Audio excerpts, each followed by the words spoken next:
ഒരാൾ സ്ഥിരം പിന്തുടർന്നു വരുന്ന ശീലങ്ങളെയാണ് ഹാബിറ്റ് എന്ന് പറയുന്നത്.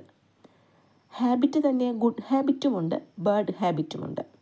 നമ്മുടെ ഉയർച്ചയ്ക്ക് സഹായകമാകുന്ന ഹാബിറ്റുകളാണ് ഗുഡ് ഹാബിറ്റ്സ്.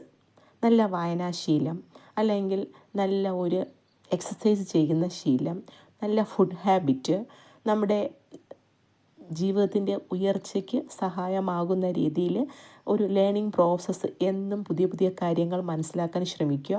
ഇതൊക്കെ ഗുഡ് ഹാബിറ്റിൽ വരും.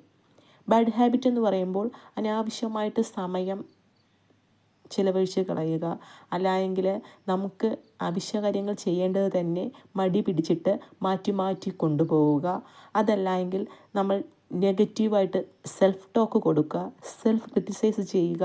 ഇതൊക്കെ ബാഡ് ഹാബിറ്റായിട്ടും വരും. അപ്പോൾ നമ്മുടെ ചിന്തകൾ ഏതിലാണ് ശ്രദ്ധിക്കുന്നത്, അല്ലെങ്കിൽ നമ്മൾ എങ്ങനെയാണ് നമ്മൾ പിന്തുടർന്ന് വരുന്ന ശീലങ്ങൾ ഗുഡാണോ ബാഡാണോ എന്ന് സ്വയം ഒന്ന് റിയലൈസ് ചെയ്യണം. അല്ല, ബാഡ് ഹാബിറ്റാണ് എന്ന് മനസ്സിലായാൽ അതിനെ എങ്ങനെ ഗുഡാക്കാൻ പറ്റുമെന്ന് നമ്മൾ ശ്രദ്ധിക്കണം. അപ്പോൾ ഗുഡ് ഹാബിറ്റിലേക്ക് പോകാൻ വേണ്ടിയിട്ട് സഹായകമാണ് ഗോളുകൾ സെറ്റ് ചെയ്യുക, ഒരു ലക്ഷ്യം വയ്ക്കുക, ആ ലക്ഷ്യത്തിൽ എത്താൻ വേണ്ടിയിട്ടുള്ള കാര്യങ്ങൾ ഓരോന്നായി ചെയ്യുക, സെൽഫായിട്ട് വർക്ക് ചെയ്യുക, അതിന് സമയം കണ്ടെത്തുക.